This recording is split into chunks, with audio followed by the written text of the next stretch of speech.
The loud chime of her sister's phone shattered the quiet of the small living room. Aisha glanced at the screen. Landed. At arrival gate waiting. Her elder sister, Sana, was still struggling with fever upstairs, muttering apologies between coughs. "I can't leave him stranded," Sana groaned. "He's an important client, CEO of some international tech firm. He's flying in for a conference. Someone from the embassy recommended me to pick him for translation services. If I don't show up, I lose the contract."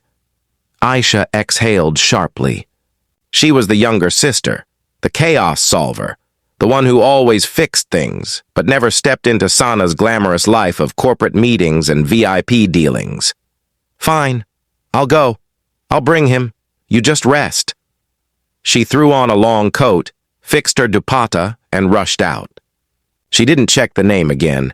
She only remembered one thing: VIP client, businessman, arriving alone. And so began the coincidence that fate had silently prepared for years, waiting for the right minute, the right gate, the right misunderstanding. To collide two strangers who had no business meeting but every reason to. Karachi airport buzzed with voices, luggage wheels scraping, relatives laughing and crying. Aisha held the sign her sister used for clients, Mr. H. Blake. She rehearsed a polite greeting in English, her palms sweaty. She wasn't used to this world. That's when she saw him. Tall, immaculately dressed, expensive coat, silver-trimmed suitcase, and that air of quiet power that filled space without trying. His eyes were tired, distant, like someone carrying years of silent decisions and invisible battles.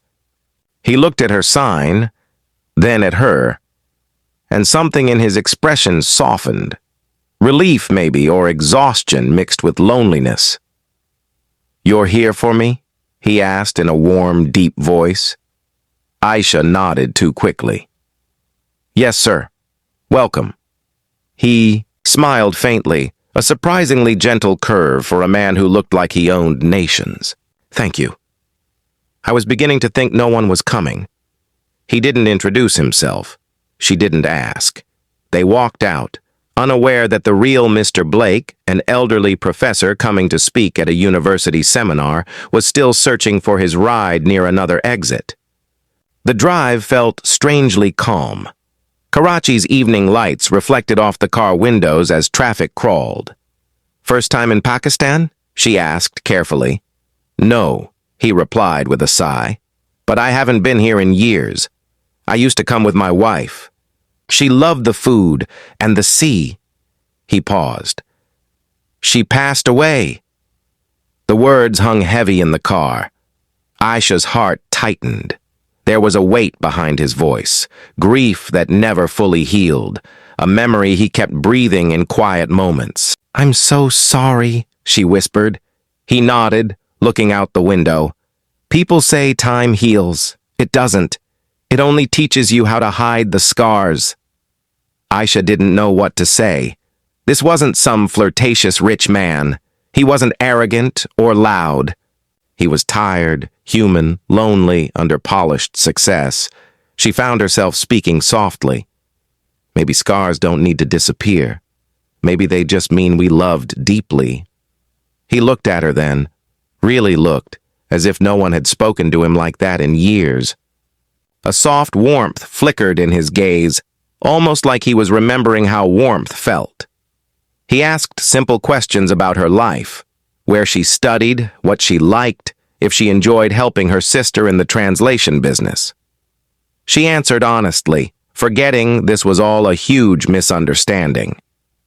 She talked about sewing, about dreaming of owning a small boutique one day, about how life wasn't glamorous but honest. Ambition with sincerity? Rare, he murmured. Traffic slowed to a halt. He leaned back, closing his eyes as though resting for the first time in months. Aisha studied him quietly. His face wasn't cruel or hardened like she imagined wealthy CEOs. It held traces of vulnerability beneath elegance. A man who probably built empires, yet slept alone in hotel suites. Outside, Motorcycles weaved between. Cars, vendors shouted, life pulsed loud and unfiltered. Inside the car, silence settled warm, not awkward but meaningful. For a moment she wondered why her heart felt aware of his presence, aware of destiny weaving threads she didn't see before. She shook the thought away. This was work, just a task, just a temporary encounter, nothing more. When they reached the five-star hotel, the valet rushed forward. The CEO stepped out and then turned, waiting for her as if expecting she would accompany him further. "Won't you come? In? I need to settle some arrangements and I might need your guidance." Aisha froze. Panic hit.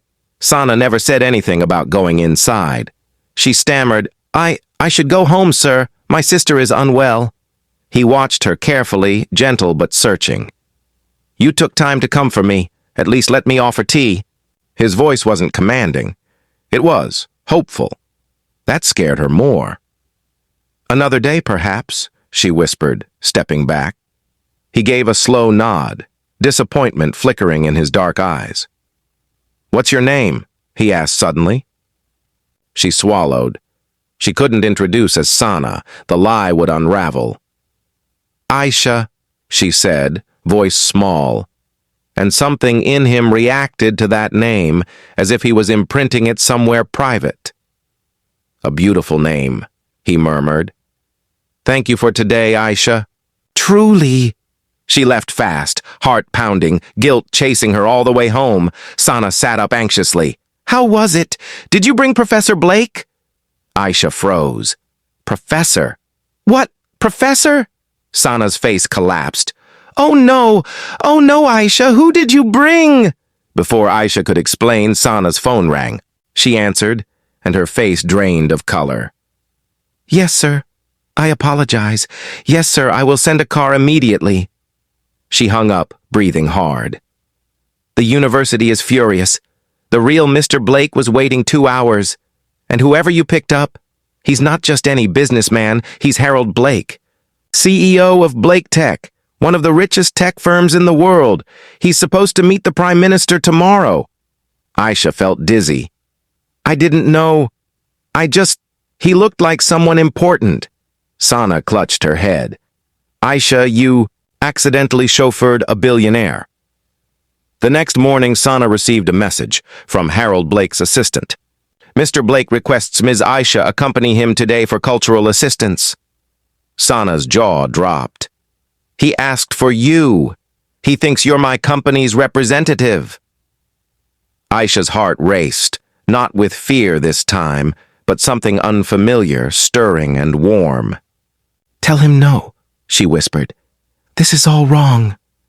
But Sana stared at her. "Do you realize who this man is? You could have ruined me yesterday, but somehow he liked you. This is fate handing you an opportunity people dream of." Aisha shook her head. "He thinks I'm someone else." Sana grabbed her shoulders. "Then become someone else for a day." The doorbell rang. A sleek black car waited outside. The day was surreal. Meetings, cultural tours, private security trailing. Everywhere he moved, people respected him, feared him, admired him. Yet he spoke only to her between events, asking about food, culture, simple things with genuine curiosity. At a quiet lunch table overlooking the sea, he said, "Places like this feel less empty when someone kind sits with you." She looked down, afraid of her own feelings. "You have everything." He smiled sadly. "Nothing feels like everything alone." She almost confessed the truth then, but the wind carried his next words softly. "I don't know why, but with you, I don't feel like pretending." And her heart clenched. What happens when he finds out who I really am? Evening came. She finally gathered courage. "Sir, I need to tell you something." But before she could speak, someone rushed up, his actual embassy liaison. Confusion, whispers, sudden realization. His face changed, not angry, not disgusted, but pained. betrayal layered with shock. "Your name wasn't on any contract," he said quietly. "You weren't sent for me. You weren't her." Aisha felt like she couldn't breathe. "I didn't mean to lie." "But you did," he whispered, voice breaking in a way that felt deeper than business. And for a moment, I thought fate finally gave me someone genuine. She shook, tears stinging. "I am genuine. Circumstances." But his guards stepped between them. "Escort Ms. Aisha out." She trembled as he turned away without looking back. Days passed. Aisha avoided news. Sana patched things awkwardly. But heartbreak lingered, because somewhere between mistakes and stolen hours, she had seen the man behind the legend, and he had seen her. Then, one evening, a knock. Sana opened and froze. Harold Blake stood there. No guards, no cars, just him. "I realized something," he said softly, eyes searching Aisha. "Truth can begin in the wrong moment, but still be truth."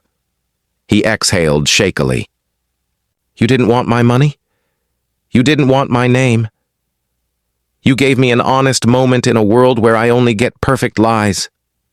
Aisha's breath caught. "I'm sorry," she whispered. "I didn't mean to deceive you." He stepped closer. "Then don't. Let's start correctly." He extended his hand, not like a CEO, but like a man trying again. "Hello, Aisha. I'm Harold." She smiled, tears shining. "Hello, Harold." And fate, which started in a beautiful mistake, quietly applauded, because sometimes destiny doesn't knock. It arrives on the wrong signboard, at the wrong gate, in the most unexpected heart.